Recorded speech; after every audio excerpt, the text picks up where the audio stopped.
Aleynatilki'nin yıllar sonra Eurovision'a tekrar katılacağı konuşulurken Atiye'den öyle bir hamle geldi ki. Ben yani öyle bir teklif gelirse...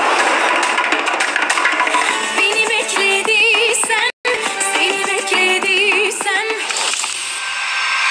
Yeni şarkısıyla büyük sükse yapan Aleyna Tilki'nin Çınarcık'ta sahne aldığı muhteşem konseri ve genç popçunun Magazin 8'e özel açıklamalarını izliyoruz.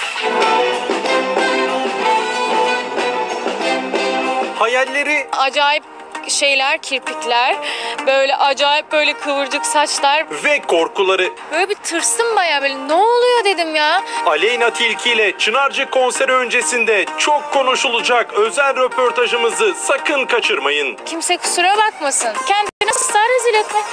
Evinde otur, ev kadını ol diyorum. Genç şarkıcı konserde hayranıyla neden tartıştı? Hayır ne? Dinlemeyeceksen buyur. Aleyna Tilki Yalova Çınarcık'ta binlerce kişiye konser verdi. Konser öncesinde de muhabirimiz Seyhan Erdağ'ın sorularını yanıtladı. Nasıl keyfin? Keyfim işte çok güzel. Şarkı acayip güzel gidiyor. Kimsenin beklemediği şekilde. Yalan söyleme, herkes bunu bekliyordu. Hayır, ben beklemiyordum. Ben bekliyordum. O yüzden dedik acaba tutar mı? Yani hem yeni bir tarz deniyoruz, hem içinde arabesk yok, çok az var falan. Dedik risk alıyoruz acayip. Ama dedik en azından bu şarkı işte bir 10 milyon tıklanırsa öpüp başımıza koyalım. Evet. Yerim sağlamlaşmış olsun. Hani kaliteli işlere en azından imza atmış olayım. Çok da tıklanmak önemli değil dedim. Çaldığın o kalbi eline koy lütfen. Eğer eserinden pek emin değilsen. Nazar değmesin tabii ki. Gelelim imaj meselesine. Cevapsız çınlama döneminde nasılsa Aleyna, Sen Olsan Bari döneminde de çok büyük değişikliklere imza atmayacakmış. Yani Aleyna bildiğimiz çıtı pıtı, sarı sarı halleriyle kalacakmış. Bir tarz değişikliği yapmayacağım. Her zaman neysem yine oyum. Zaten klipte de oydum. Ama çok büyük bir konserimde sürpriz bir kıyafet giyeceğim. Onu bekliyorum. Tuvalet giyer misin acaba? Yani o biraz... O imkansız gibi ya. Ben Kendine özgü. kendime özgü bir tuvalet.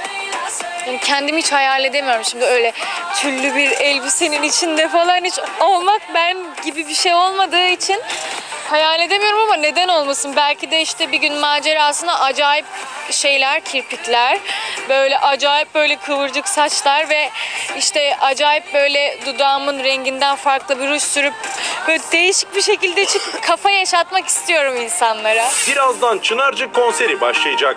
Çınarcık konserine geçmeden önce Aleyna Tilki'nin yeni klibinde yer alan işte bu havuza atlama sahnesinin perde arkasını da genç şarkıcıdan dinleyelim. Şimdi bana dediler ki Aleyna, pijamaların ıslanmadan tek bir kere çekeceğiz bu havuza atlamayı ve balıklama atla dediler bana. Ben dedim balıklama atlamayı bilmiyorum, hani ben öyle bir atlayamam, bombalama atlarım dedim. Kimse kusura bakmasın. Hande Yener bildiğiniz üzere sosyal medya hesabından video kliplerinde izlenme oranlarında büyük sahtecilik yapıyor diyerek birçok şarkıcıyı suçlamıştı. Son klibi 50 milyonun üzerinde tıklanan Aleyna Tilki'den Hande Yener'in iddiasına cevap geldi. Hande Yener için bir yorum yapacak mısın? TV8'den. Ben yorum yapmak istemiyorum. Sadece tüm bunlar hepsi geçecek bir süreç. Herkes zaten anlayacaklar. Ben sadece bekliyorum ve susuyorum. Eğer cevap verirsem anlamayacaklar. Cevap vermezsem onların hepsinin gerçek olduğunu, böyle şeylerin gerçek olabileceklerini anlayacaklar diye düşünüyorum. Ben de şimdi kendime not yazıyorum. Diyorum ki bak, sen de büyüdüğünde dünya starı olamazsan dünya starlarına kedi ciğer gibi dalaşacaksın. Evet. Sakın Aleyna, bunlar hoş şeyler değil. Kendine not yaz. 10 yıl sonra bir yere gelemezsen kendini asla rezil etme. Evinde otur, ev kadını ol diyorum. Diyorsun. Sohbet tatlı, sorular farklı, cevaplar dikkat çekici ancak